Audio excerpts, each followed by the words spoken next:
लाहौर रा बजाने बराबर ख़रीदा एम जहाँ दादा एमो जन्नते दीगर ख़रीदा एम। यानी लाहौर को हमने अपनी जान देकर ख़रीदा है। जान तो दी है लेकिन ये भी तो देखें कि क्या ख़रीदा है। जन्नत दीगर यानी एक दूसरी जन्नत। शाम बखैर और आप सबको द ब्लैक होल में खुश आमदीद। आज हम बात कर रहे हैं लाहौर की, एक ऐसा शहर जो सिर्फ ईंटों, दरो दीवार सड़कों, होटल्स और शॉपिंग मॉल्स का शहर नहीं है, बल्कि तहज़ीब, तारीख़, सकाफ़त और मोहब्बत की जीती जागती दास्तान भी है। एक ऐसा शहर जो सदियों से इल्म व अदब, फ़न व सकाफ़त और सियासी और समाजी तहरीकों का मरकज़ रहा है। एक ऐसा शहर जहाँ की फ़ज़ा में शेरों की खुशबू है, मौसीकी की लय है, माजी की सदाएँ, यहाँ तक कि हमला आवरों के घोड़ों की टापें भी गूंजती हैं। और इस मौजू पर गुफ्तगू के लिए आज हमारे साथ हैं परवेज़ महमूद साहब, जो standing on my right. He is a retired group captain from Pakistan air force. Afterward आपने परसू किया अपना passion for computer science, earning an MCS and MS in software. आपकी दिलचस्पी के जो मौजूआत हैं उनमें इस्लामिक गोल्डन एज और मिडीवल इंडियन हिस्ट्री है। इसके अलावा आप फ्राइडे टाइम्स के लिए बरसों से बाकायदगी से कॉलम्स लिख रहे हैं। करीबन 200 से ज़ायद आपके पीसेस जो हैं वो शाया हो चुके हैं, covering history, music, poetry, travelogues, obituaries, book reviews and more. और इन कॉलम में आपकी एक सीरीज़ लाहौर के ऊपर भी शामिल है। हमने सोचा कि क्यों ना इनको दावत दें और हम इनके इल्म से, इनके जो इनका हासिल मुतालिया है उससे हम भी मुस्तफ़ीद हों। And has the title of today's talk, Lahore in history from ancient times to a modern metropolis. तो आइए वेलकम करते हैं परवेज़ महमूद साहब। Thank you. Thank you.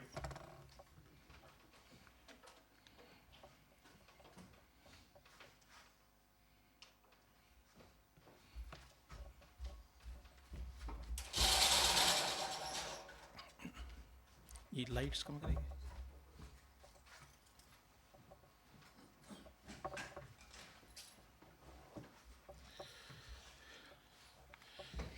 Assalamu alaikum, ladies and gentlemen. The topic for the talk today is Lahore through the ages, and precisely I will discuss how the city has expanded over its known history of previous 8 centuries.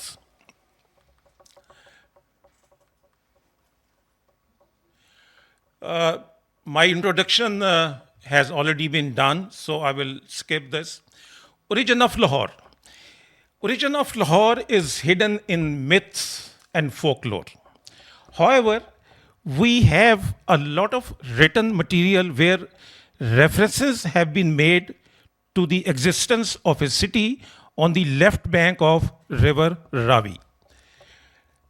Now, it is said that Lohavar and Kusavar, they were two sons of Rama, the hero of the epic poem Ramayana. The Hindus claim that it was written somewhere between 7000 BC to 5000 BC. But because there are references to the cities in India, and the Aryans did not come to India till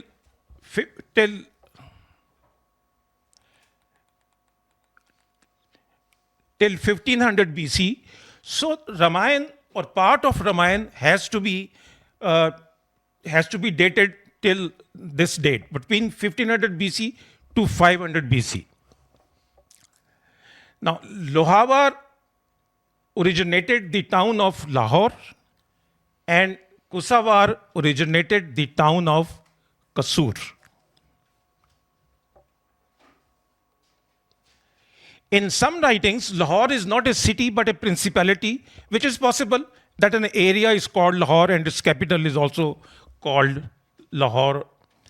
In Puranas, again, some Hindu mythological poems written between 300 BC to 1000 AD, a reference is made to Lavpur on the left bank of river Ravi.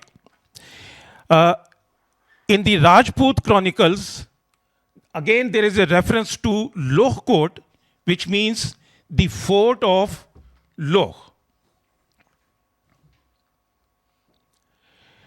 Interestingly, Alexander visited India in 326 BC, and he passed through the entire length of Punjab from Peshawar right up to the coastline in Sindh. And he had a number of very efficient writers with him who wrote everything that he did. But there is no mention of Lahore during the invasion of Alexander. A Chinese traveler who came to Punjab in 630 AD, he mentions Sangla Hill. In fact, he describes the hill also. Kasur, where he stayed for 1 month. Then he went on to Jalandhara and Kannauj. But again, in his writing, there is no mention of Lahore.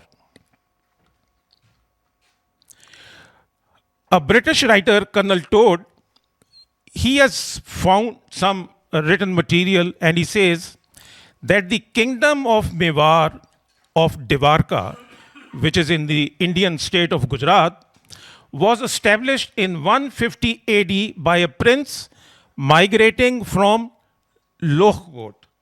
So again, you see there is repetition of the word Lohgod, and all referring to a city on the bank of river Ravi.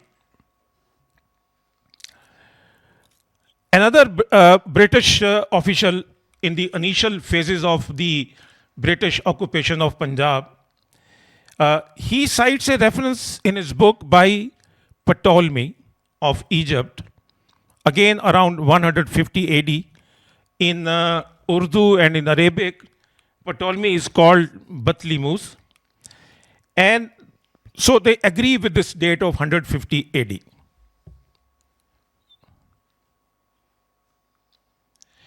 By 900 ADs, Rajput tribes such as Bhattis, Janjuas, Chauhans, they controlled the city.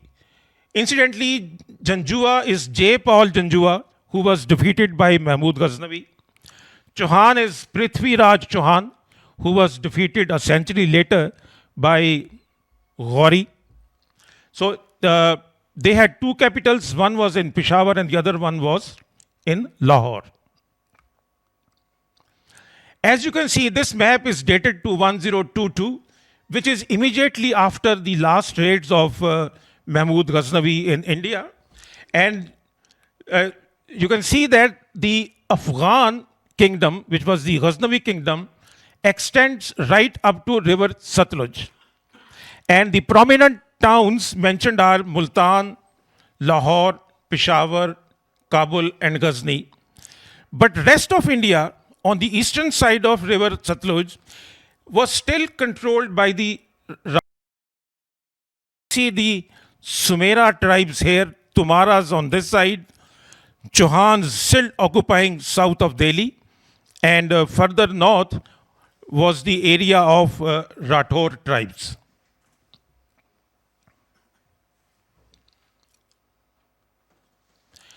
Al-Biruni, who came with Mahmud Ghaznavi, and he was in India from 1015 to 1020, and he wrote a very authentic book on India, perhaps the first comprehensive book about Indian culture, religion, and climate. He has stated that Himalayas are visible from Tekas and Lahabar. Tekas is, of course, Texla, and we know from Texla you can view the initial hills of Himalayas.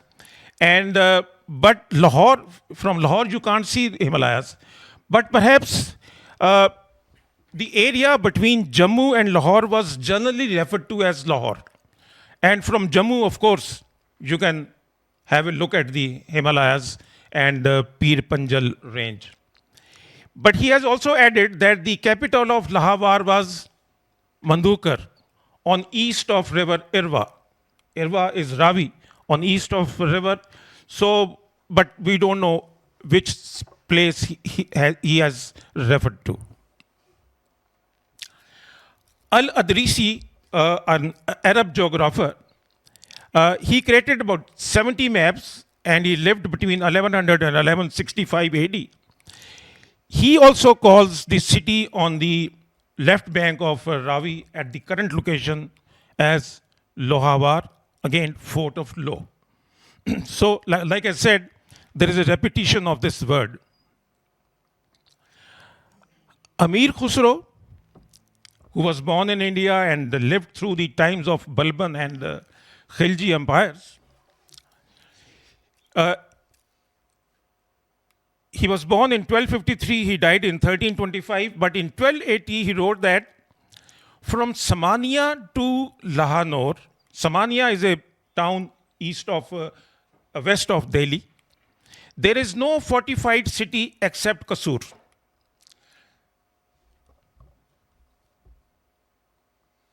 Rashiduddin wrote that he wrote in 1310 that there is no stronger fort than in Lahore.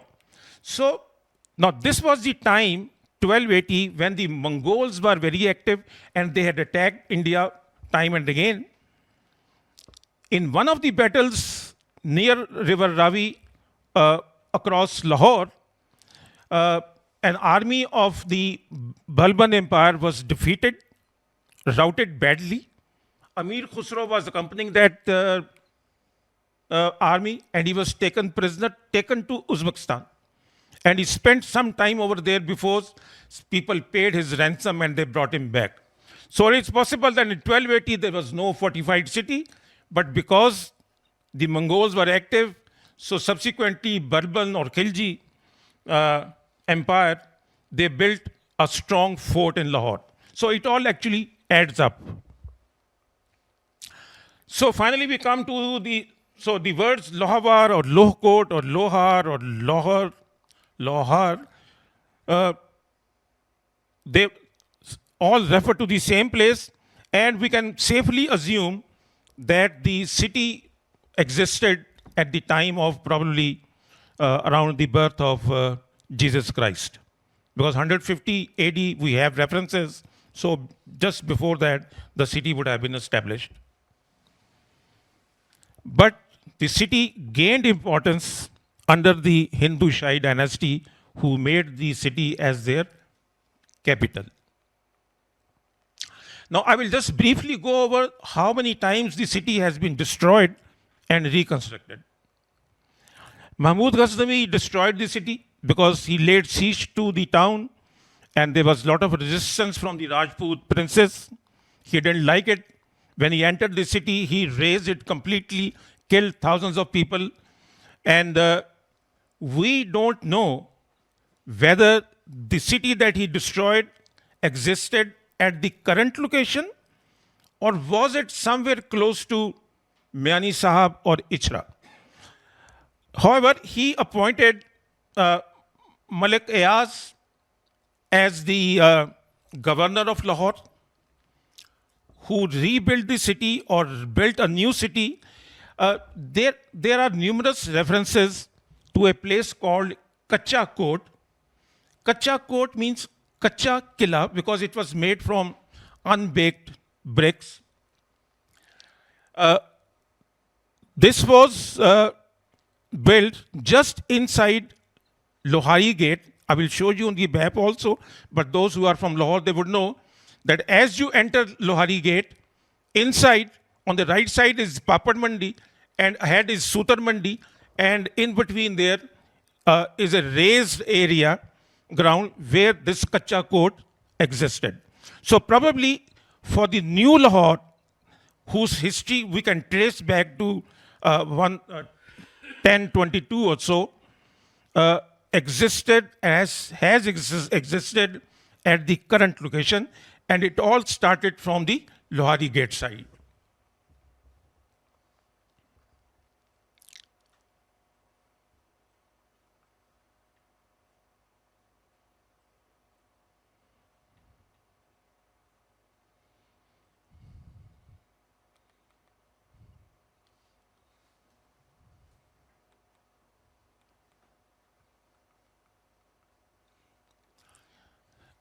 How do I click this? Okay. Now, this is the Lahore of Malik Ayaz. As you see, I have drawn a boundary line This is Shah Alam Market, which divides the western part of the city from the eastern part. And here is the Lahore Fort. The mosque was built later here. Uh, and now you can see these streets, they are straight. See? Except these streets where they go round something higher. This one, and this is Sutar Mandi, they comes here, and again this town at this time and this time. So probably Lohari Gate is somewhere here. South side faced Miani Sahib and Ichra area. And Mahmood and Malik Ayaz built his fort here. And it tallies with the lay of the streets. Additionally, I will show you later that the Nimi Masjid, those who have been to Lahore, is well about 20 feet below the street level. It was built during the Lodi time. Apparently, this was a depression around the fort area, but over the centuries, it has been filled up by construction, but nobody touched the mosque. So when you go there, it is very strange because you enter and you see the mosque 20 feet or 25 feet below. Kacha Code. Now this line I have shown as the Shah Alam Bazaar because at that time Lahore existed on this side and there was nothing on this side. And when Malik Ayaz died, he was buried here. So he was the reigning governor at that time. So for the governor to die and be buried, it has to be either in a good graveyard or in a park. So it was some park or something outside his fort area. Ravi till the Mughal Shah Jahan time used to flow somewhere here. So it is possible maybe Ravi was flowing further to south and it was somewhere here and the city could not have been built at that time. But anyway, there is no digging, there is no research on this where the city existed, etc. But all we can do is surmise that how the city got developed.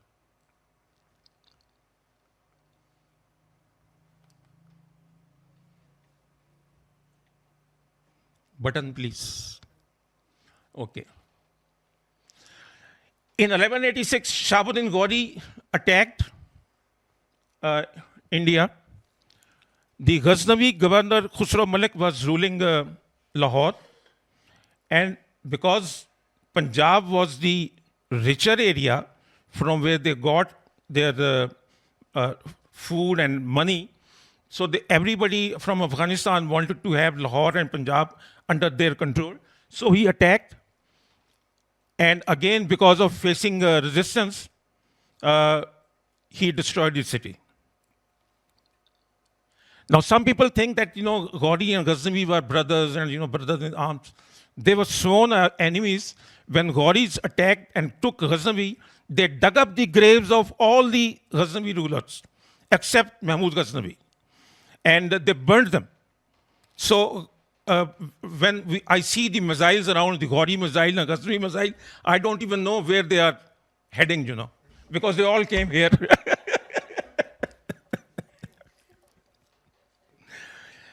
In 1214, Tajuddin Jaldoz, another Ghori slave general, he attacked, but he wanted to take over Lahore and Punjab from Aibak, who was the ruler at that time.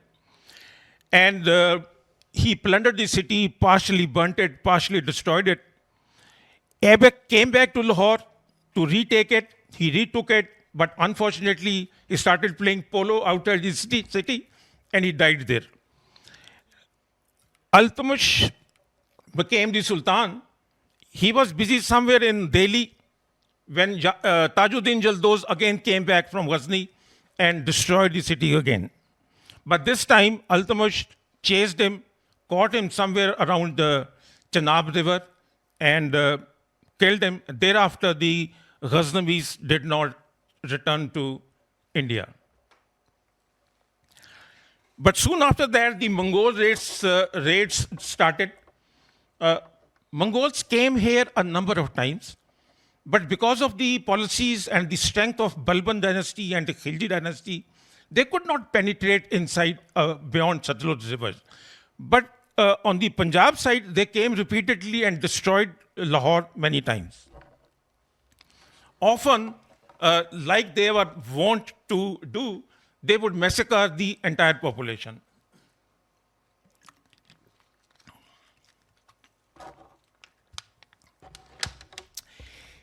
In 1241, they attacked, killed all males, enslaved the women and children. The city was leveled. Balban had it rebuilt and repopulated. But again, in 1285, Mongols defeated and killed Balban's favorite son and heir apparent on the banks of River Ravi. Then they sacked Lahore, destroyed everything. Amir Khusro was taken prisoner. 1305 was the last raid by Mongols. Interestingly, there is no structure in Lahore predating this period. So Mongols had their day and they destroyed everything completely. Some Mongols who were captured by Khilji, they were allowed to resettle outside Lahore. And apparently, this is how the Mughalpura area came into being. In 1399, this is the year when Amir Temur, he decided to spread Islam in India and he sacked Delhi. When he was going back with his loot, he traveled from Delhi north, from Karnal to Panipat, etc., because he wanted to go along the hills. So at that time, Sekha Gakhad from Jammu Hills, he found his opportunity because till then the Tughlaq family was strong and they wouldn't allow him to attack Punjab. But while Temur was exiting India, Sekha Gakhar came from the hills and looted Punjab, including Lahore. Temur was now worried, not about Lahore, but worried because he thought that the Gakhars might attack from his rear. And he was carrying a lot of slaves and a lot of wealth with him. So he sent a detachment of troops to tackle this menace, who defeated the Sekha Gakhar. They killed him, and then Temur exited India safely. But now that Temur had gone and Tughlaq family had been destroyed, the army was no more, Sekha's brother Jasrath, he said he will take revenge from the people of Lahore. So he came back. The siege lasted 2 months. This was one of the worst destructions carried out by anybody.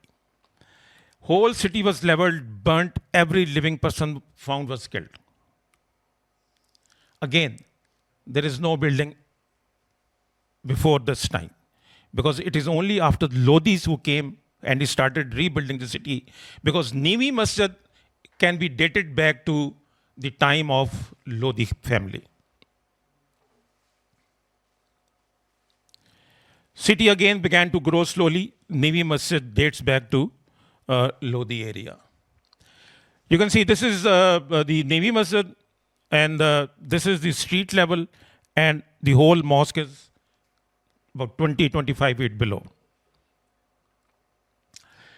Then we come to the Mughal period, which lasted from 1526, when Babur took Delhi, and till about 1765. I dated because 1765, because Lahore at that time was conquered by the triumvirate, 3 Sikh leaders, after the last raid of Ahmad Shah Abdali. In 1524, this is 2 years before he captured Delhi, Babur attacked. He was resisted near Lahore. So he entered Lahore with vengeance, partially burnt it, partially destroyed it. The city revived because Mirza Kamran, Babur's son, was appointed the governor for Lahore, Kabul and Kandahar, while Humayun was given the main kingdom in Delhi. he started the reconstruction, and the Baradari of Kamran, of course, still exists on the Ravi. Mirza Kamran's name, I think, probably will survive in history just because of his Baradari. City had grown big by the time of Humayun, and Sher Shah Suri wrote in one place that this city is too big to survive. And he said that he wants to destroy it because if left intact, he said, if such a big city falls in the hands of enemies, they will be very dangerous for us. Thankfully, he did not act upon his intentions. Now, the real expansion of cities started with Emperor Akbar. Akbar was crowned in 1555, and he visited Lahore many times because his troublesome brother was ruling Kandahar, Kabul, and he frequently had to travel this way to control his mutiny. But he stayed here continuously from 1585 to 1599. So for 14 years, Lahore was the capital of the Mughal Indian Empire. I told you earlier that the city existed up to Shah Alam Bazar, but because the population was now expanding, this was the capital city, Akbar allowed the building up of another part of city across Shah Alam Bazar, and where you find now the Mochi Darwaza and the Dilli Darwaza and the Akbari Darwaza and the Jakki Darwaza and Shelamala Darwaza. That whole area is the result of Akbar's policy of settling his people over there. And I will come to the names of the kuchas and gullies also, and you will see he planned the city according to the profession of the people that he wanted to settle there. Western visitors who came to the court of Akbar, because by this time the Europeans had started to come to India, they described Agra and Lahore as two great cities. And there are some accounts in written book form available on the net where you can see how they found the city of Lahore at that time. John Milton, who wrote the epic poem,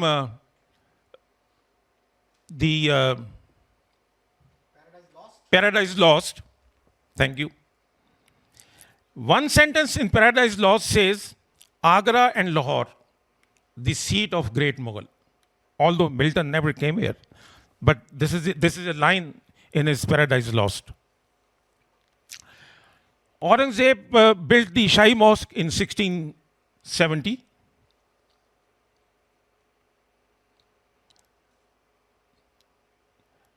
Now, this was the Lahore before Akbar, and Akbar added this Mochi gate here and Akbari gate here, Akbari Mandi here, Dilli Darwaza, and the Shahi Guzargah, along which we find now Shahi Hammam and the Wazir Khan's Mosque here.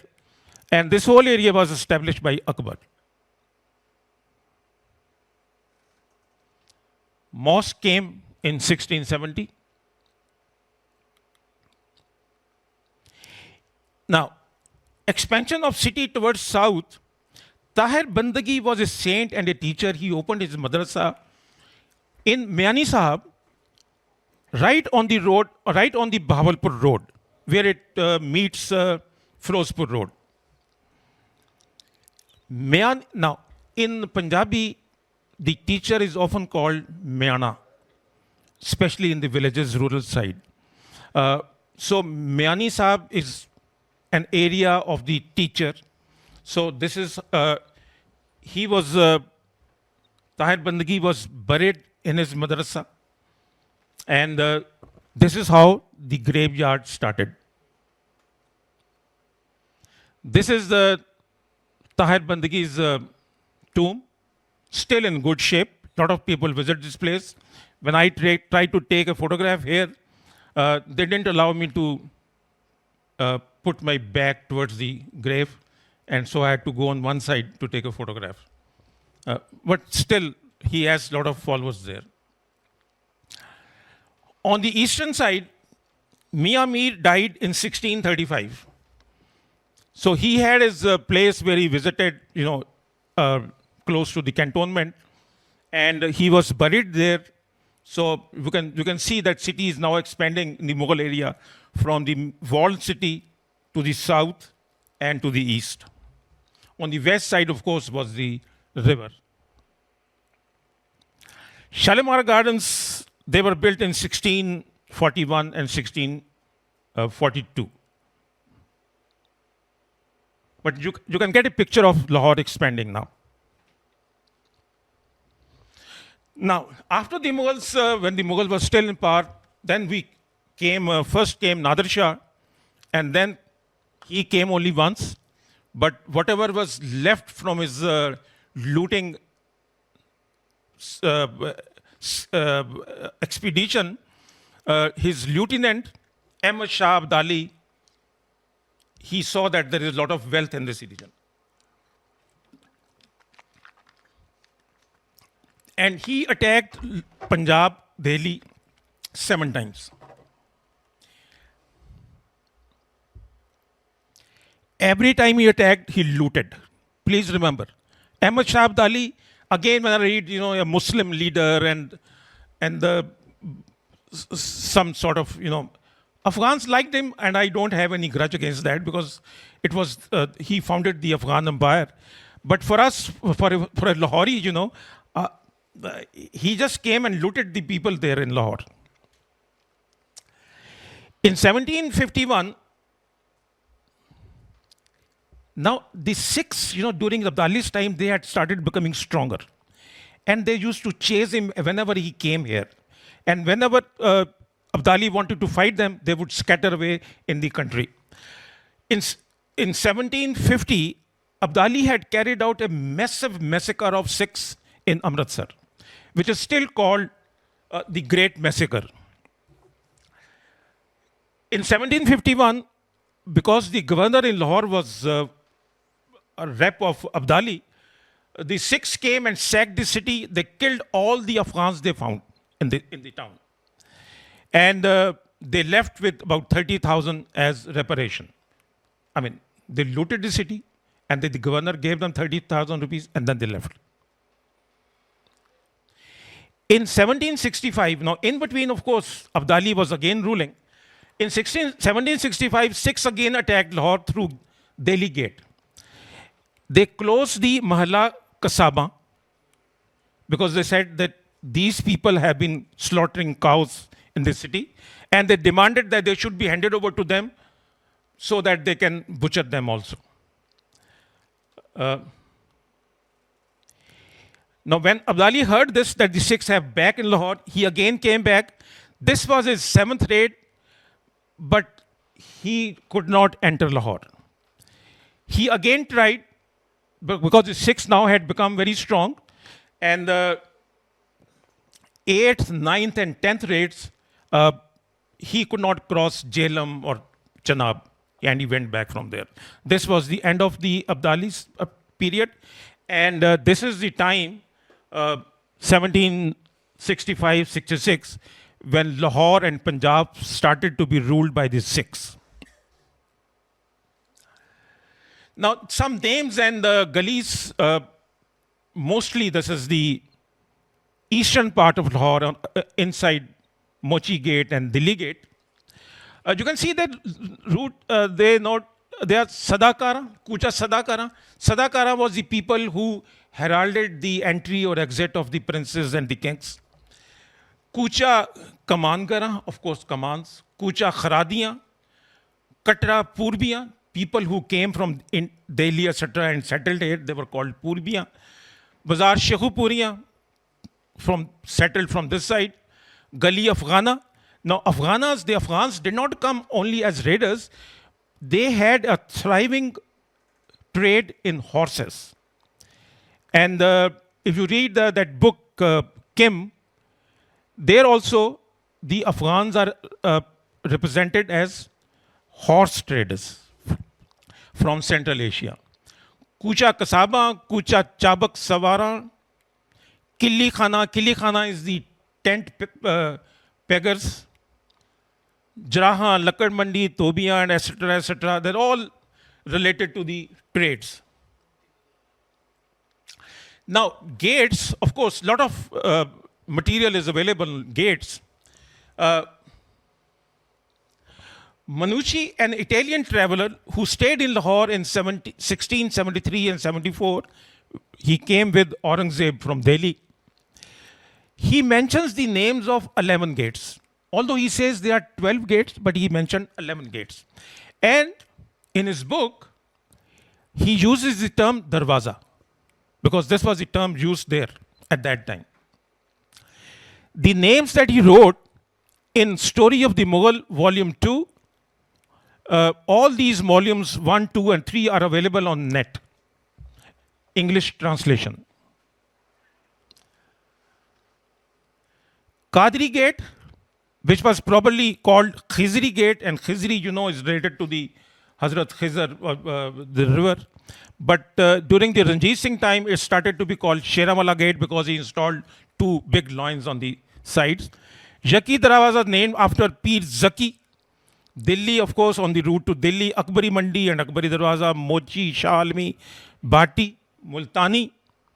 On the road to Multan, Mori Gate, which was a small gate, probably to take out the refuse from the city. And Gakhad Gate, leading to the land of Gakhad, and Kashmiri Gate on the road to Kashmir. 8 of these names are the same as now. Multani and Gakhar gates are no more, unless Taksali Gate was Multani Gate or Gakhar Gate. Or it is possible that a gate existed between Mochi Gate and Taksali Gate, because this is a large area without any gate right now. So probably there, Multani Gate was next to Mochi Gate, and Taksali Gate is Gakhad Gate. Manucci doesn't mention Lohari Gate, but then, you know, he names only 11 out of 12 he mentions, and Lohari, we know, was the first gate to be established. 2 gates, Roshnai and Masti Gate, were developed later. Because you see, in the time of Manucci, River Ravi was still flowing next to the fort and the mosque. And no gate was needed over there. But when the Ravi moved away and the area became dry, and people could now traverse on foot or on animals, so 2 gates were needed. So Roshnai Gate and Masti Gate were developed.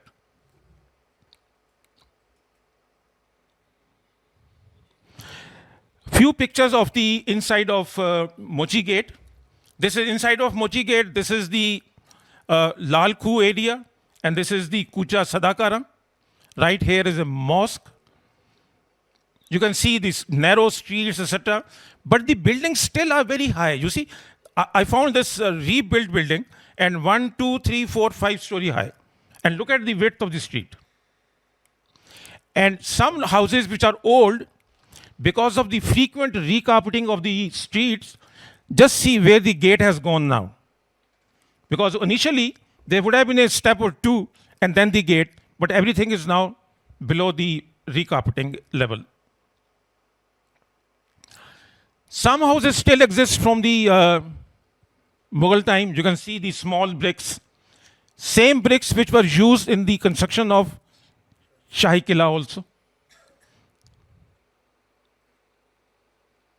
This is, of course, the Wazir Khan Mosque, Akbari Gate, and Akbari Mandi, thriving Mandi. Now, the walled city area is only 2.5 kilometers square. Circumference is 6 kilometers. Very, very small area. In comparison, model town is 14 kilometers square in area and similar in circumference. DHA is much larger, probably 200 square kilometers now. Yet the walled city was and continues to be the heart of the town. You have to visit the interior of walled city to know what actual Lahore is. Most of the new area are like the Nova rich, flashy, but lacking culture and identity. Lahore has been and shall always be the walled city and its immediate surroundings, including probably your area also in Beedon Road. Button, please. Now, this is the walled city. See? This is the walled city. On Google Map, 2.5 kilometers square, 6.25 circumference. The button, please.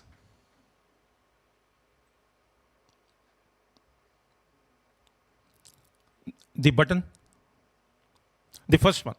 Okay, sir. All right. Thank you. Now, I told you the Sikhs occupied defeated finally Abdali in 1765, and they occupied Lahore. Lehna Singh, there were three leaders. Lehna Singh Bangi, he took the fort and the walled city.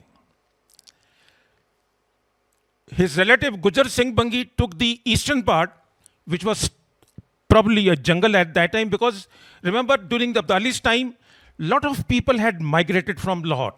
Because he used to come every second year, whatever was there, he used to loot and plunder and take away. He would take away the women, destroy the houses. So nobody wanted to live there. So a jungle had grown up there, and so Bangi was given this area up to Shalimar Garden, and he made his fort, Kila Gujar Singh, near the Empress and Nicholson Road, close to the railway station.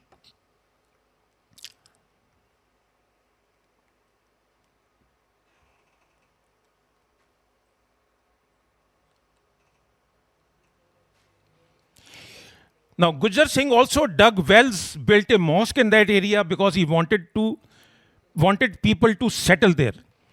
I mean, you can't have a state without people. So he invited people to come and live over there. Soba Singh Kanhaiya, the third leader, he took the southern part along Multan and Firozpur roads up to Niaz Beg. And Niaz Beg is a historical, very old village. There was a tomb of Zubaida or Zebun Nisa princess in Nawakot. Nawakot is just adjacent to Samnabad. So he took up this vast tomb and converted it into his residence and fort. Now this is the map of Lahore again. Lehna Singh took this part. Gujar Singh Bangi took this part up to Shalimar Garden and beyond. And Soba Singh occupied this area. Some area in between would have been overlapping, but this was their division of Lahore. Now, there are a lot of people who portray the triumvirate or the three Sikh leaders as enlightened rulers, mostly the Sikhs, and who attended the Muslim festivals and Hindu festivals, and also made offerings at the shrines. But some historians, Muslims especially, they say they were drunks, looters, opium addicts. But in my mind, both could be correct. Finally, Ranjit Singh of Gujranwala, Sukhar, Chakia, Misal became the sole ruler of Punjab in 1799. Now, this is the map made by some British visitor to Lahore or Punjab, and this map is of 1739. All these maps, etc., are available on the internet. And you can see that this area is not populated.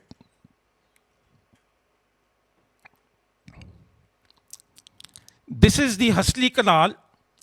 This canal was originally built by Ali Mardan Khan of Shah Jahan to water the Shalimar Gardens here. By the time Ranjit Singh came to throne, this canal had dried up. He redug it, took out a branch and gave water to Amritsar. And you can see that this canal goes up to the first level, because Shalimar Garden, if you have been there, it is built on 3 levels. So water enters here and goes all the way. But he also took out a smaller canal to give water to the first level. This is the road to Taran Taran Sahib, a holy place of Sikhs. This road to Firozpur. So these roads are shown, that means they existed at that time in whatever state. And this road goes to Harike ferry on Satluj River. Now currently this road is the Barki road. And of course this is the Firozpur road. And Barki road goes all the way to the border. Then there is some area which is missing, and then it restarts and then goes on to Satluj River. This you can see on Google Map also. Now, you see here, it says dry Nala. But this is the Buddha Ravi, old Ravi. As Ravi moved away from this area, and currently it flows here, it left a branch here, which used to get water whenever there was flood. In my youth, up to 1970, I have seen Buddha Darya active. I used to live somewhere here in 1970, and this part of the river was here. It used to cross the Ravi Road and go on this side.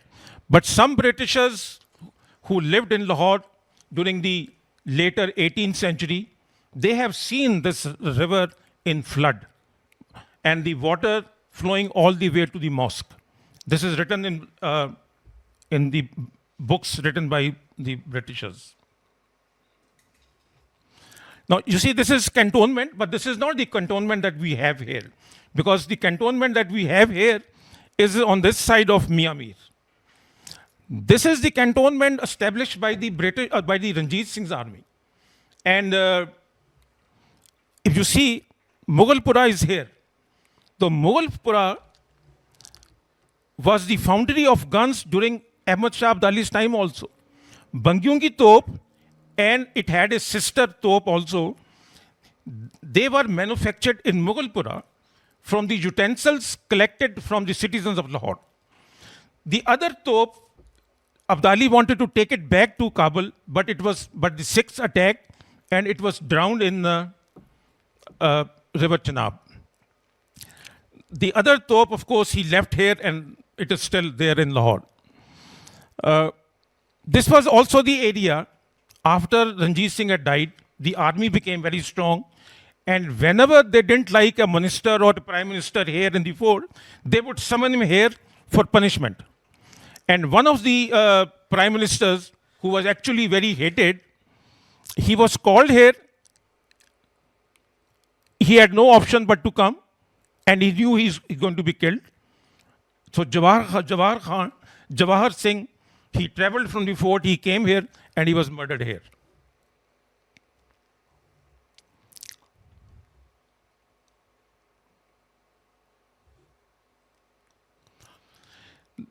Now, this is a cartoon or a picture printed on 21st September 1845 in the Illustrated Weekly News in London.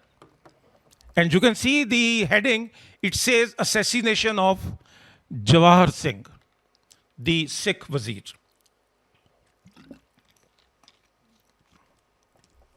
He came on an elephant, and the troops surrounded him, pulled him down, and killed him. His ashes are buried somewhere north of Lahore. I will show you the map on this.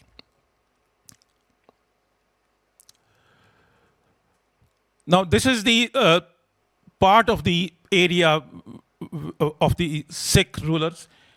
This is the street right in front of the first water supply scheme in Punjab built by the British. And I lived here in my youth for 6 years in this street. This is the No Gaza Pir's grave right in Hira Mandi. And there's a long grave there.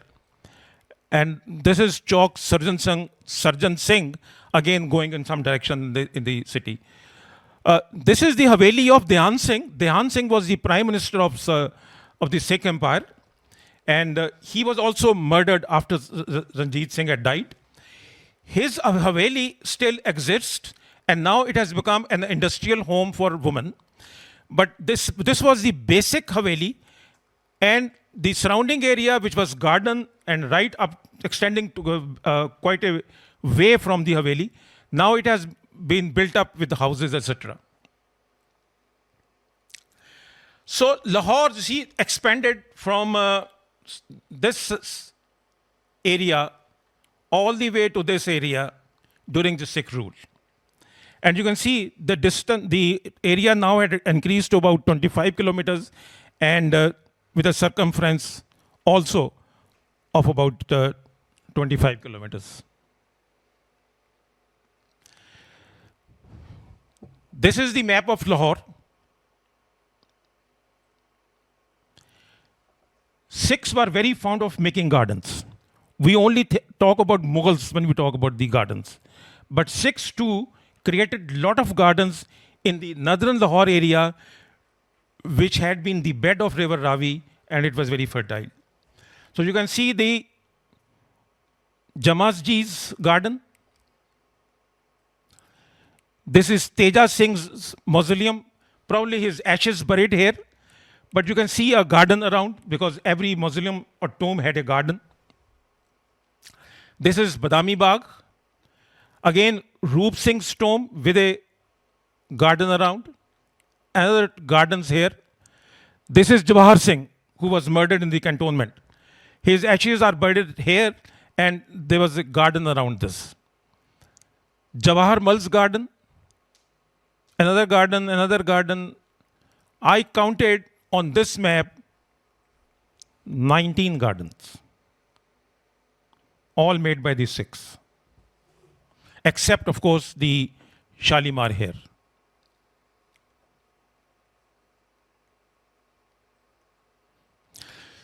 Now we enter the Sikh period. Sikhs entered Lahore in 1845. They annexed Punjab in 1849. So they ruled for about 100 years.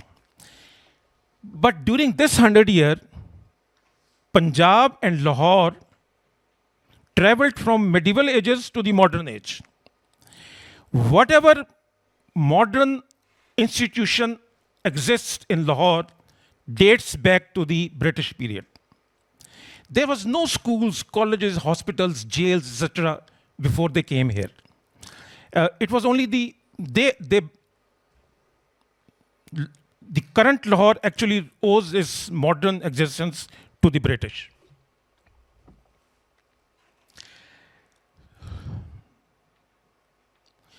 This was the Lahore. This was the city here. So when the British took over, this is a map of 1907. This was the Sikh era Lahore. Here was the Anarkali's tomb, where the British government settled here. They made some offices, residences, etc. This was the niche. There were some six barracks also, which they occupied for the administration purpose. Their army was also in this area, but the army headquarters was near Chuburji.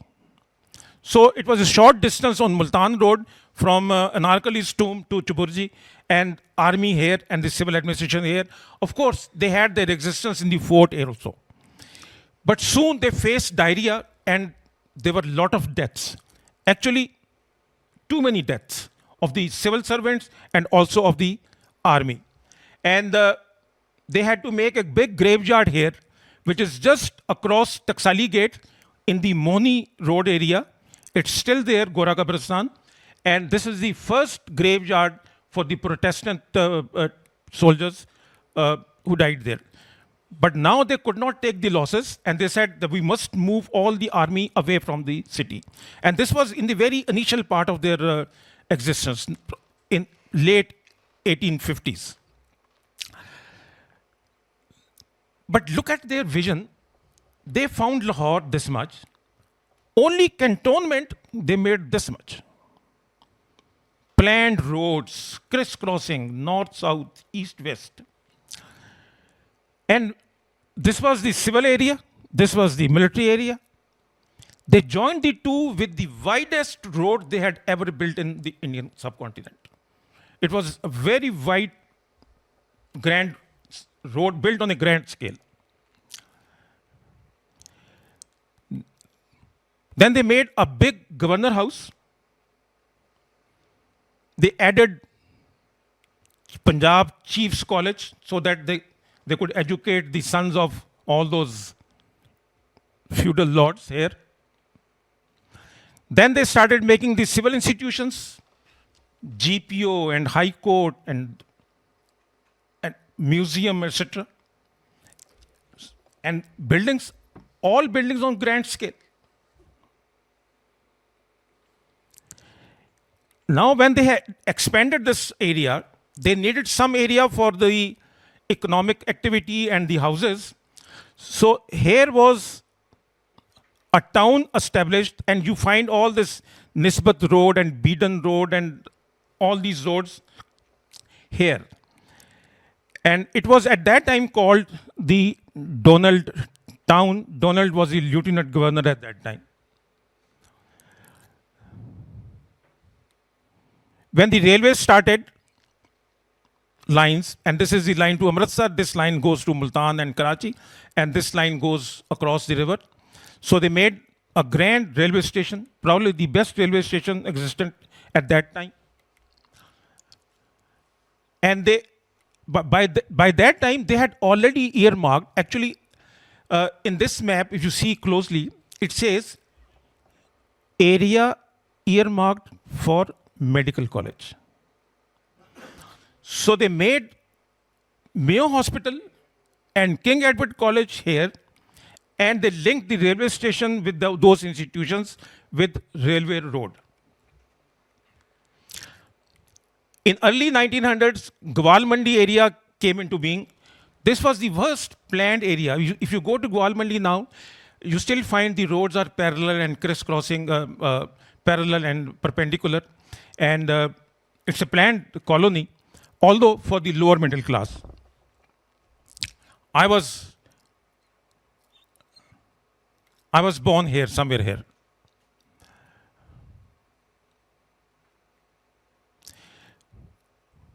The jails they established on here. And again, it was the British who established the first humane jails in the subcontinent. This is Miani Sahab. This is the jail.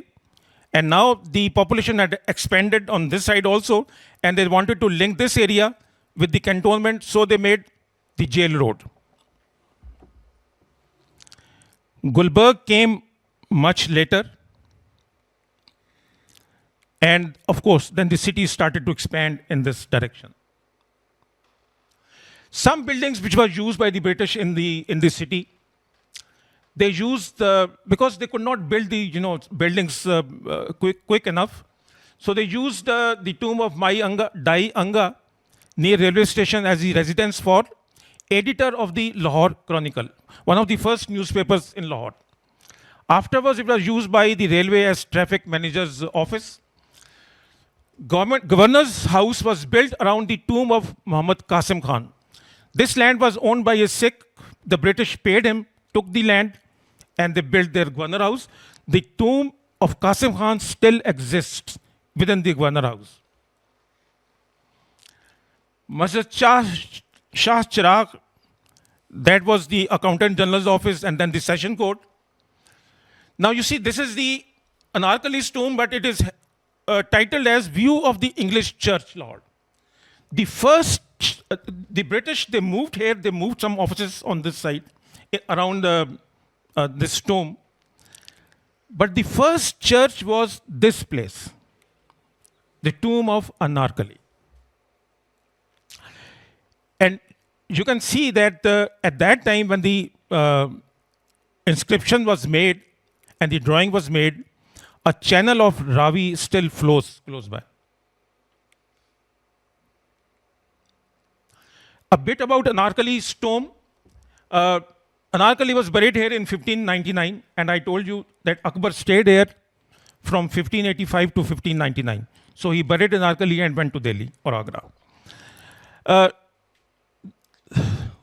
The tomb actually was ordered when Jahangir became the emperor in 1605.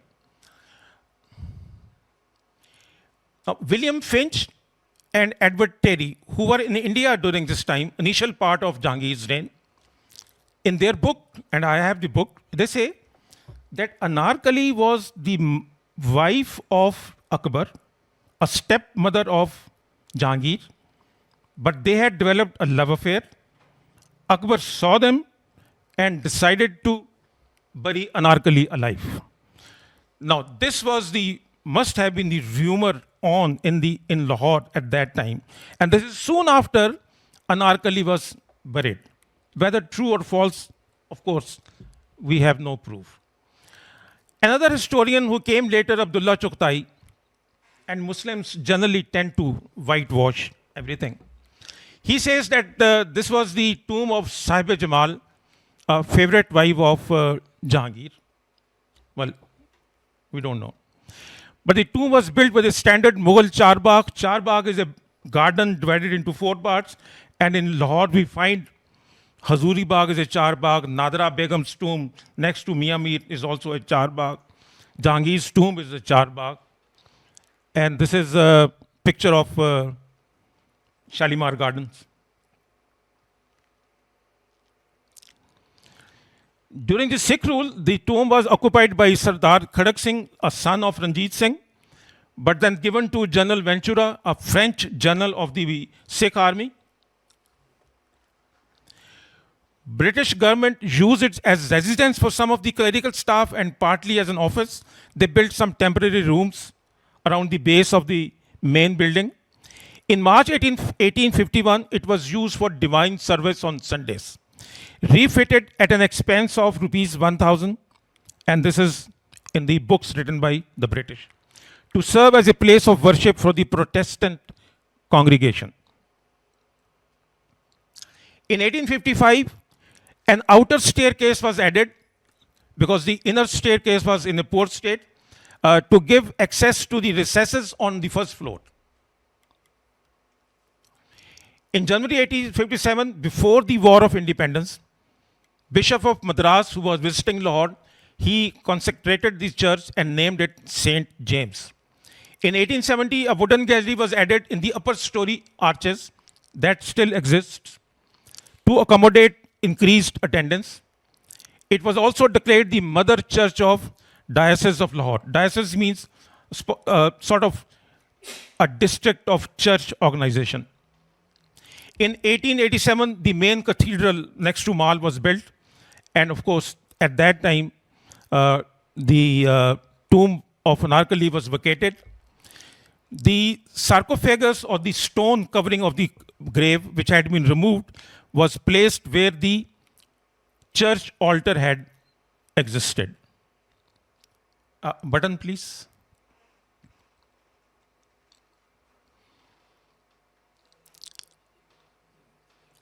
This is a picture of,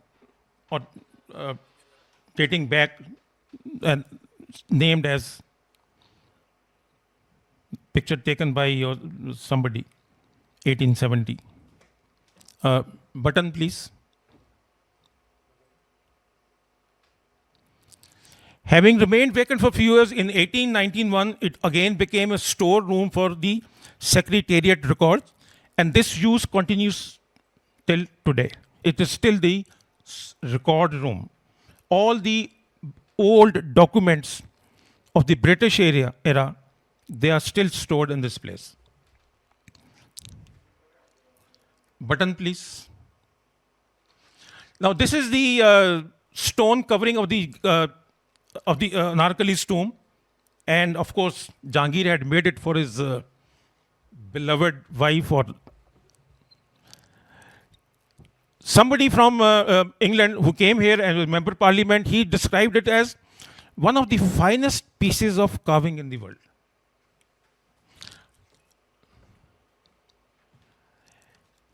There is a verse written on that stone which says, "Only if I could behold the face of my beloved once more, I would thank my God until the day of judgment."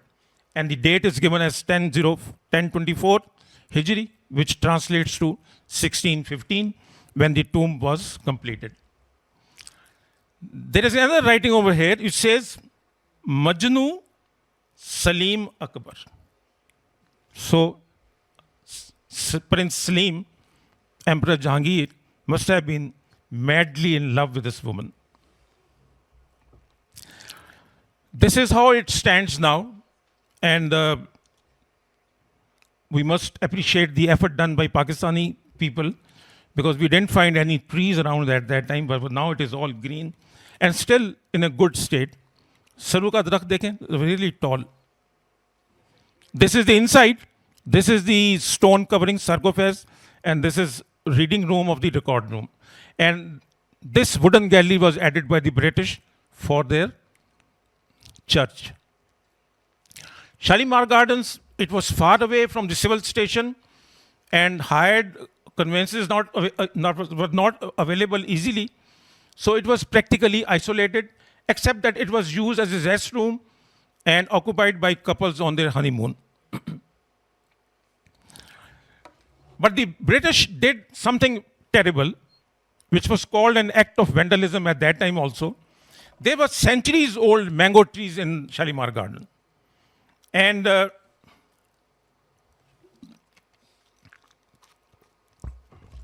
they cut all those trees to create what? Their favorite rose garden. Now, we must acknowledge that the British, you see, when they came to India, they were the rulers of the world.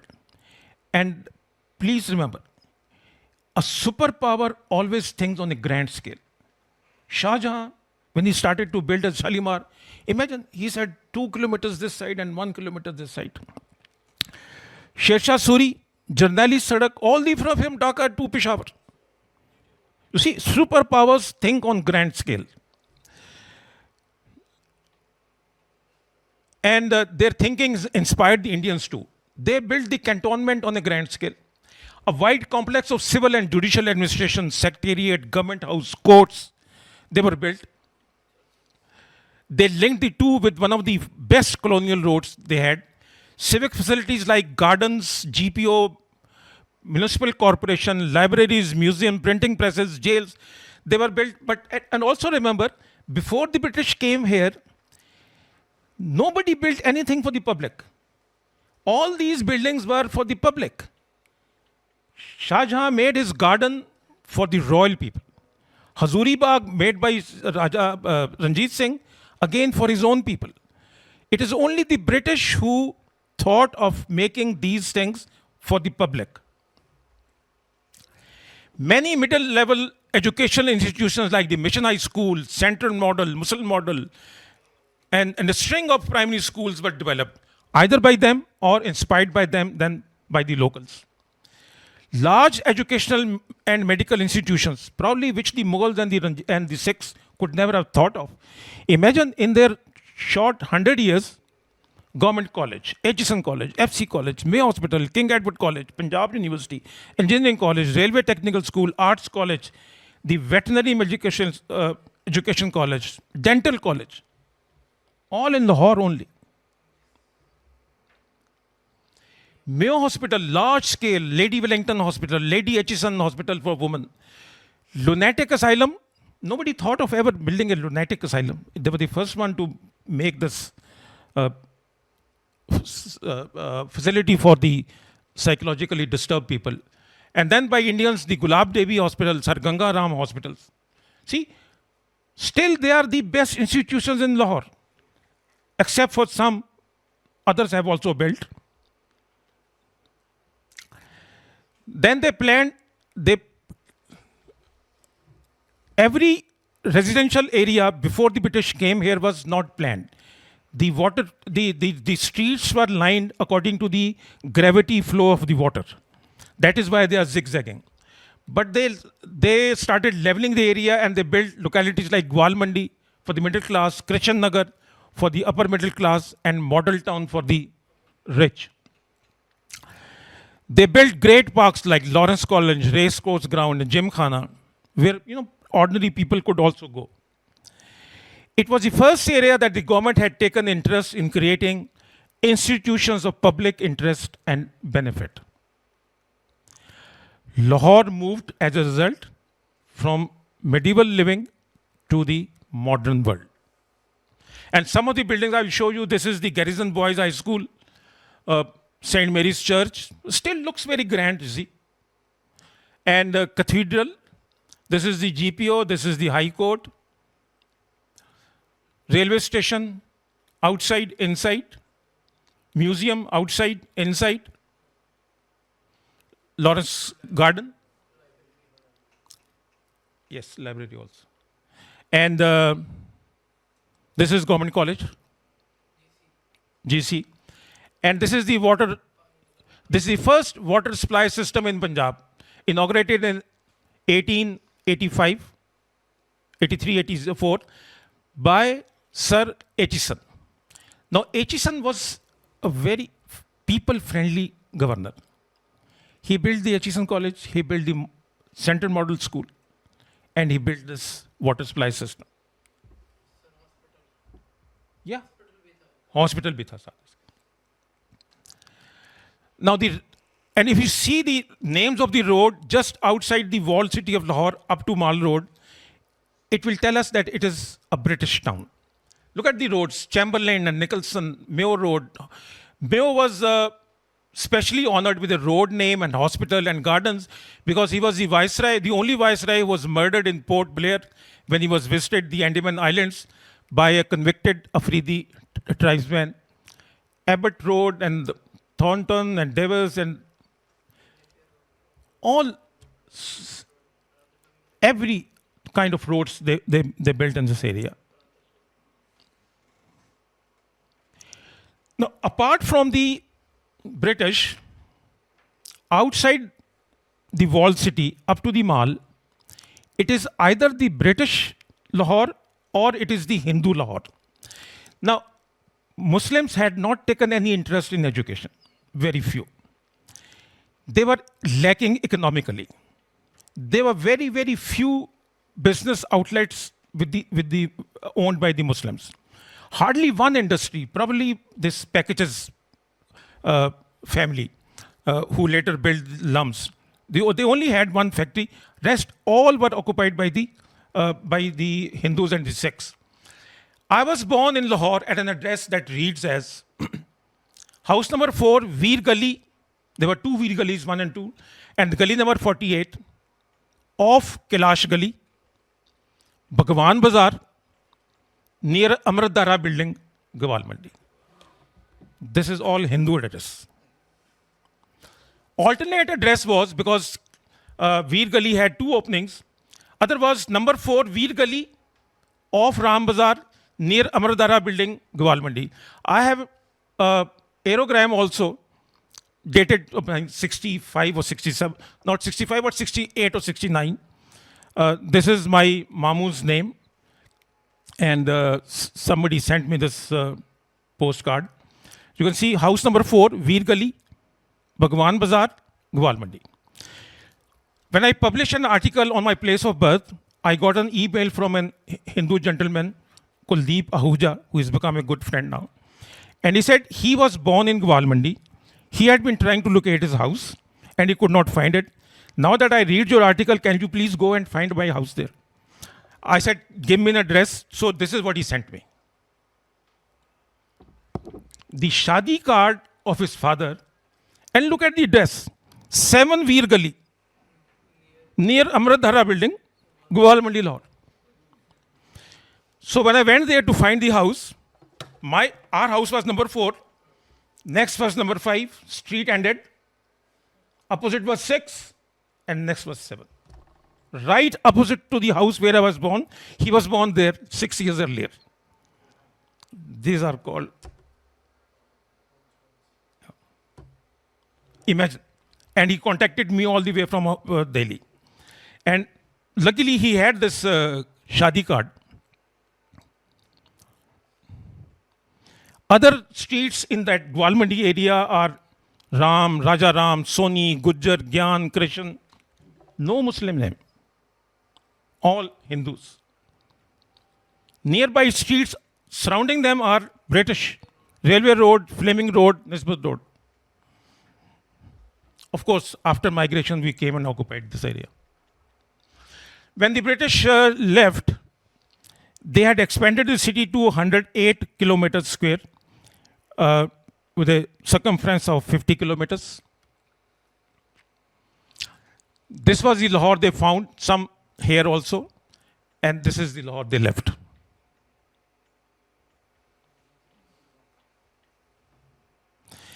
Now, okay. Post-independence,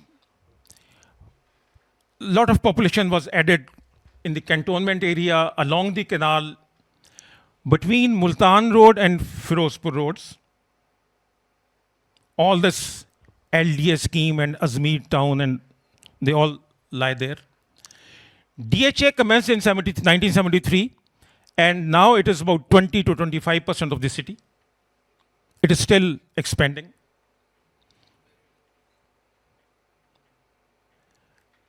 When the British left, there was one road bridge over Ravi. Now there are 5, and I'm hearing 2 more are planned. If you look at the population by 1700, it is written that at the end of the Aurangzeb rule, the city had about 400,000 population because it had really expanded during the Mughal time. But because of Abdali's raid and the Sikh disturbances, by 1875 it had reduced to 130,000. In 1947, when we became independent, it was 7 lakh or under 1 million. Now it is 14 million. 20-fold increase in 75 years or 2% per annum. If we keep going on this way, we will add 1 million souls every 3 years. This is the Lahore we have now. 1100 kilometers square with a circumference of 165 kilometers. Of course, DHA is trying to expand on this side also. Other societies are expanding on this side. Very soon, Manga Mandi will be included in Lahore. Ruda or Ravi Urban Development Authority. They will be adding their setup here, and I hear they will go up to Sharakpur. And imagine, this is the Lahore now. And what was the Lahore? Walled city? This is the walled city.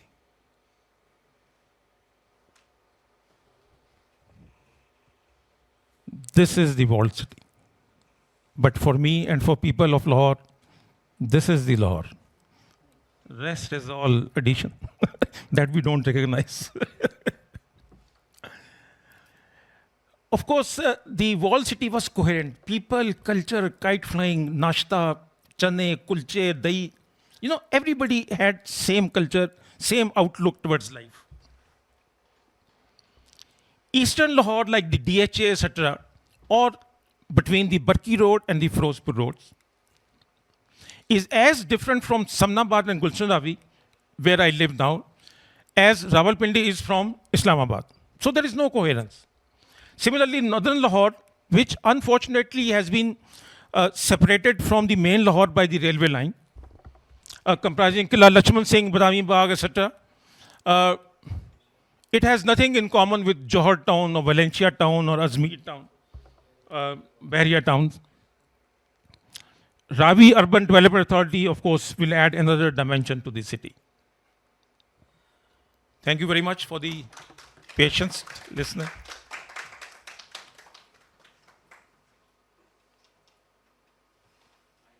I hope I gave you an overview how the Lahore city has expanded. By the way, I have written 11 articles recently on Lahore as a series. And I wrote one earlier on the expansion of Lahore, 12. And I wrote 3 more on how I lived in 1960s in Lahore, how I went to school, etc. And now also, whenever I go to Lahore and I have time a day, I take a rickshaw, get dropped somewhere, Mochi Gate or Lohari Gate or somewhere. Because the city is not big. You can just go through the entire city in 3-4 hours. So I still enjoy going there and roaming about in that area. Any questions you have now, sir? Thank you, sir. Very insightful and very much thankful. My family has a very strong connection with Lahore. For a start, a few short questions. You spoke about these Arab travelers, the Persian travelers. Ibn Battuta from Morocco, he came to Peshawar, came to Multan. How did he miss out on Lahore? This is strange because, like I said, Alexander came and he wrote a lot of things. And Al-Biruni also, he did not mention the city. So, in between destruction and reconstruction, the city could have been reduced in importance. For example, when Amir Taimur came, he came to loot. And I have written a 4-part or 5-part series on people who plundered India. And it all started with Ghaznavi. And of course, then Nader Taimur and Nader Shah and the Ghaznavi and British. In between them, it could have been Amir Taimur.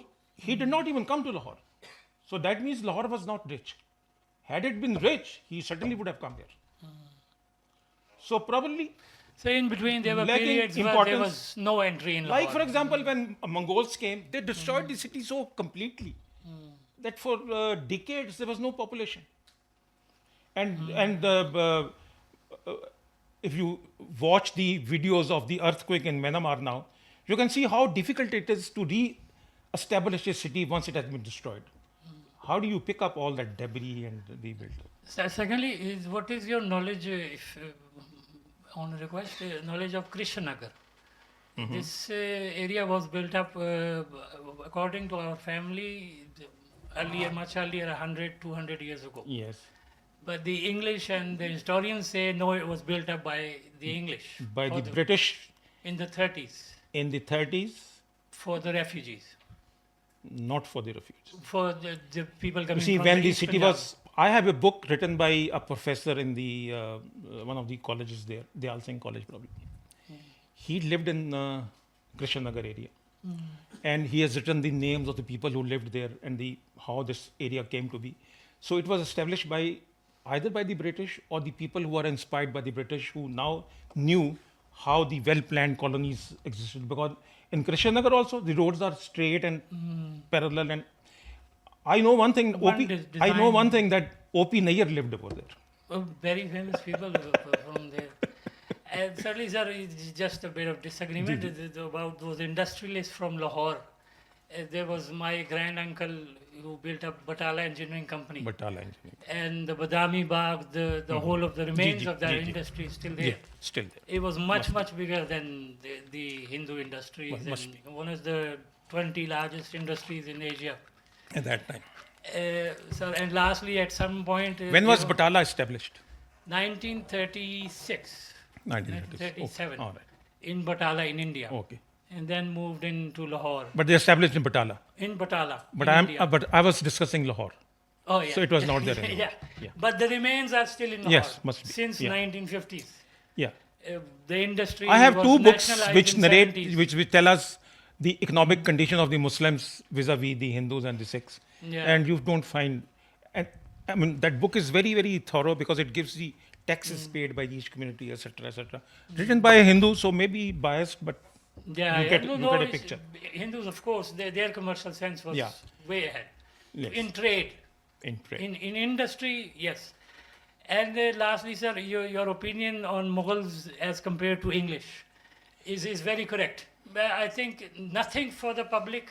They had no Nothing for the intellectual public. mind, no academia, no science. They only knew how to We are in a bury their confusion. dead Yeah.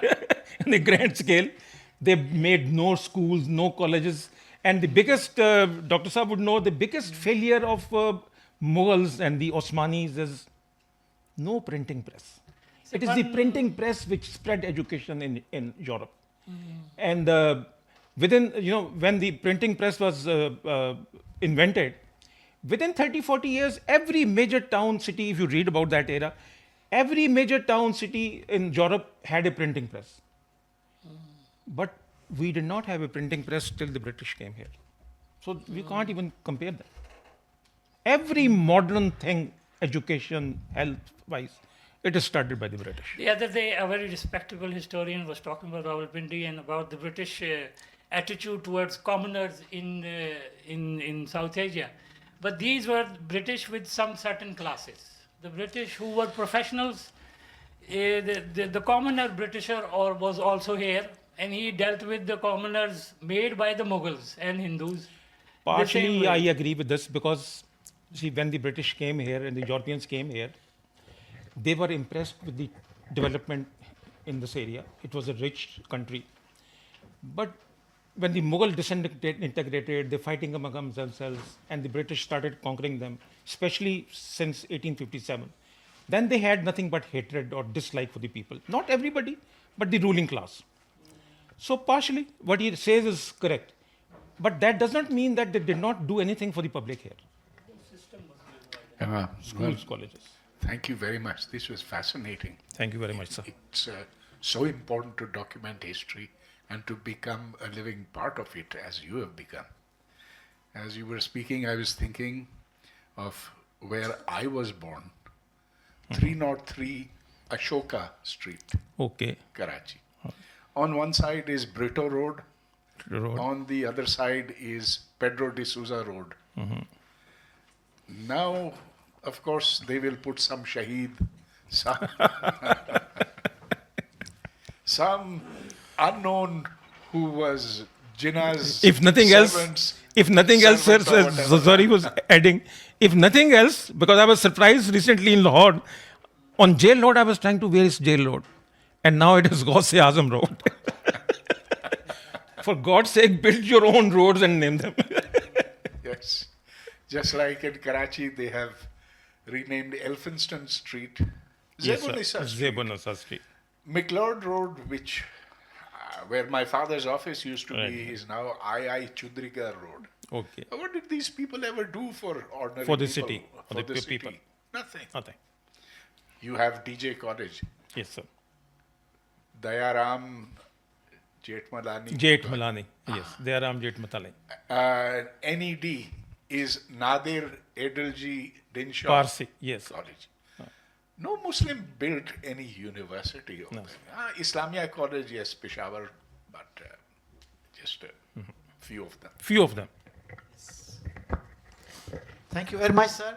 Thank you very much, sir. Lahore का ये बताइएगा कि we hear that there were only 2 shops in Anarkali owned by Muslims, Probably, sir. and on the mall there were 2 or 3 buildings owned Probably. by Muslims. Yes, sir. So does your research also Yes, sir. Exactly. confirm that? Absolutely. It was entirely, and not only this, inside the city, along the Shalom market, which was still is the biggest market, they were all Hindus. And they didn't want to leave the city. And they held the town till 14th August. It was only on the 14th August night when the Burning. Muslim police, they burnt this whole area down. And then they killed people. One of these gentlemen here, he was saying that on Branches Road, there's a well which was filled up with the corpses of the Hindus.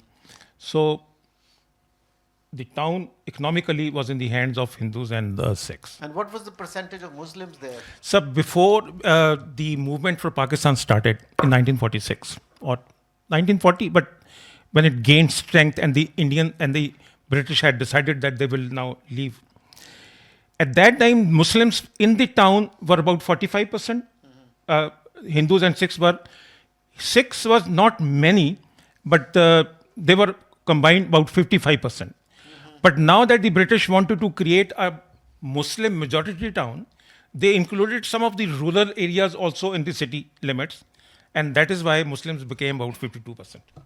So when partition was taking place, Lahore was declared as a Muslim majority town, but city was not Muslim majority. That's why I heard that the Hindus, the Congress wanted Lahore to be part of India. But what was the name of that guy, gentleman? Radcliffe. He said Radcliffe. that since Pakistan did not have any major city, so I decided to give Lahore to Pakistan. I don't know whether he decided or somebody else decided. We just don't know.